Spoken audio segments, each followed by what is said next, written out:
ಐಫೋನ್ಗಾಗಿ 3 ಜನ ಸಾವಾಗೈತಿ ಅನ್ನೋದು ನಿಮ್ಗೆ ಗೊತ್ತಾಗ್ಬೇಕಂದ್ರೆ ಅಕೌಂಟ್ ಫಾಲೋ ಮಾಡ್ಕೊಳ್ರಿ.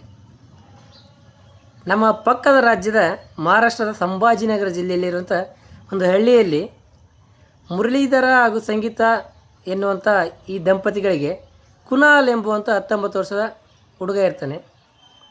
ಆತ ಕಾಲೇಜಿಗೆ ಹೋಗ್ತಿರ್ತಾನೆ.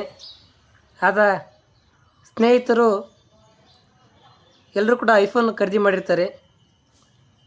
ಈತನೂ ಕೂಡ ಖರೀದಿ ಮಾಡೋಕ್ಕಂತಂದು ಮನೆಯಲ್ಲಿ ಕೇಳ್ತಾನೆ. ಮನೆಯಲ್ಲಿ ಆರ್ಥಿಕ ಸಂಕಷ್ಟ, ಅವರು ಸದ್ಯಕ್ಕೆ ಆಗೋದಿಲ್ಲ ಅಂತಂದು ಮುಂದೆ ಆಗ್ತಾರೆ. ಆದರೆ ಈತ ತನ್ನ ಸ್ನೇಹಿತರ ಜೊತೆಗೆ ತನ್ನ ಮರ್ಯಾದೆ ಕಡಿಮೆ ಆಗುತ್ತೆ ಅನ್ನೋ ಒಂದು ಉದ್ದೇಶದಿಂದ ತಾನು ಕೂಡ ಸಾಲದ ರೂಪದಲ್ಲಿ, ಕಂತಿನ ರೂಪದಲ್ಲಿ ಒಂದು ಐಫೋನ್ ಖರೀದಿ ಮಾಡ್ತಾನೆ. ಒಂದು ತಿಂಗಳು ಚೆನ್ನಾಗಿರುತ್ತೆ. ಐಫೋನ್ ಖರೀದಿ ಮಾಡಿ ಒಂದು ತಿಂಗಳ ಸರಿಯಾಗಿ ಬಳಸಿರ್ತಾನೆ. ಅದರ ಗೀಳು ಹೆಚ್ಚಾಗಿರುತ್ತೆ. ಆ ತಿಂಗಳ ಅಂತ್ಯದಲ್ಲಿ ಆ ಕಂತನ್ನು ಕಟ್ಟಬೇಕಂತ ಸಂದರ್ಭದಲ್ಲಿ ಮನೆಯಲ್ಲಿ ಕೇಳ್ತಾನೆ. ಮನೆಯಲ್ಲಿ ಕಟ್ಟೋಕ್ಕೆ ಅಷ್ಟು ಅನುಕೂಲತೆ ಇರೋದಿಲ್ಲ. ಅದಕ್ಕೆ ಜಗಳ ಮಾಡ್ತಾನೆ ಮನೆಯಲ್ಲಿ. ಮೊಬೈಲ್ ಹೋಗಿಬಿಡ್ತಲ್ಲ ಕಂತು ಕಟ್ಟದಿದ್ದರೆ ಎನ್ನುವ ನಿಟ್ಟಿನಲ್ಲಿ ಆತ ಜಗಳ ತೀವ್ರಗೊಳಿಸಿ ಆತ ಅಲ್ಲಿ ಹತ್ತಿರ ಇರುವಂಥ ಒಂದು ಕಾವಡ ಎನ್ನುವಂಥ ಬೆಟ್ಟಕ್ಕೆ ಹೋಗ್ತಾನೆ. ಈ ವಿಚಾರ ಮನೆಯಲ್ಲಿ ಗೊತ್ತಾಗುತ್ತೆ ತಂದೆ ತಾಯಿಗಳು ಆತನ ಸಾಕಷ್ಟು ಮನವೊಲಿಸೋಕ್ಕೆ ತುಂಬ ಪ್ರಯತ್ನ ಮಾಡ್ತಾರೆ.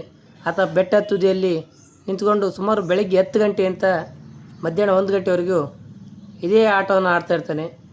ನನಗೆ ಕಂತು ಕಟ್ಟೋಕ್ಕೆ ದುಡ್ಡು ಕೊಡಿ ಅಂತಂದು.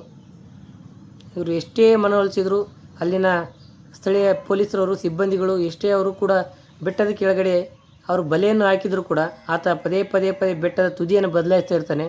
ಹಾಗಾಗಿ ಅದು ಕೂಡ ಯಶಸ್ವಿ ಆಗೋದಿಲ್ಲ. ಕೊನೆಯಲ್ಲಿ ತಾಯಿ ಕೂಡ ಸಾಕಷ್ಟು ಪರಿಯಾಗಿ ಕೇಳ್ಕೊಳ್ತಾಳೆ. ಆದರೂ ಆತನ ಮನಸ್ಸು ಕರಗೋದಿಲ್ಲ. ಯಾಕೆಂದರೆ ಐಫೋನ್ ಬೇಕು. ಐಫೋನ್ ಇರದಿದ್ದರೆ ಜೀವನವೇ ಇಲ್ಲ ಎನ್ನುವ ಒಂದು ಕಾರಣದಿಂದಾಗಿ ಆತ ತನ್ನ ಹಠವನ್ನು ಬಿಡದೆ ಮುಂದೆ ಹೋಗ್ತಾ ಇರ್ತಾನೆ. ಇವರೆಲ್ಲ ಎಷ್ಟೇ ಪ್ರಯತ್ನ ಮಾಡಿ, ಊರಿನವರು ಎಲ್ಲರೂ ಬಂದು ಪ್ರಯತ್ನ ಮಾಡಿ ಕೇಳಿದರೂ ಸಾಧ್ಯವಾಗೋದಿಲ್ಲ. ಆದರೆ ತಂದೆ ಅವನನ್ನು ಹಿಡಿದು ಎಳ್ಕೊಂಡಕ್ಕೆ ಹೋಗಿ ಆಯ ತಪ್ಪಿ ಇಬ್ಬರು ಕೂಡ ಕೆಳಗಡೆ ಬೀಳ್ತಾರೆ. ಸುಮಾರು 400 ಮೀಟರ್ ಎತ್ತರ ಇರುವಂಥ ಒಂದು ಬೆಟ್ಟ, ಅಂದರೆ 1500 ಅಡಿ ಎತ್ತರ ಇರುವಂಥ ಆ ಆಳವಾದ ಬೆಟ್ಟದಿಂದ ಕೆಳಗೆ ತಂದೆ ಮತ್ತು ಮಗ ಬೀಳ್ತಾರೆ.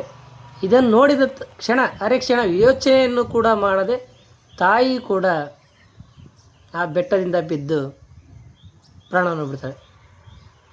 ಇದರಲ್ಲಿ ಒಟ್ಟಾರೆಯಾಗಿ 3 ಜನರ ಸಾವಾಗುತ್ತೆ. ಮುರಳೀಧರ್ ಚಾಂದುಗುಡೆ, ಸಂಗೀತ, ಕುನಾಲ್. ಈ ಕುನಾಲ್ ಕೇವಲ ಇವತ್ತಿನ ಈ ಒಂದು ಕಾರಣಕ್ಕೆ ಈತ ಒಬ್ಬತ್ತನೇ ಕಾರಣ ಅಲ್ಲ. ಇಂಥ ಸಾಕಷ್ಟು ಕುನಾಲ್ಗಳು ನಮ್ಮಲ್ಲಿದ್ದಾರೆ. ನಮ್ಮ ಕಾಲದಲ್ಲಿ ಅಂದರೆ ನಾವು ಕೂಡ ಶಾಲಾದಿಂದಲೇ ಹೋಗ್ಬೇಕಾದ್ರೆ ನಮ್ಗೆ ಯಾರೂ ಸರಿಯಾಗಿ ಬ್ಯಾಗ್ ಕೂಡ ಇದ್ದಿಲ್ಲ. ನಮ್ಮಲ್ಲಿ ಪ್ಲಾಸ್ಟಿಕ್ ಗೊಬ್ಬರದ ಚೀಲವನ್ನು ಹಿಡ್ಕೊಂಬರ್ತಿದ್ರು, ಅದರಲ್ಲಿ ಪುಸ್ತಕ ತೊಗೊಂಡು.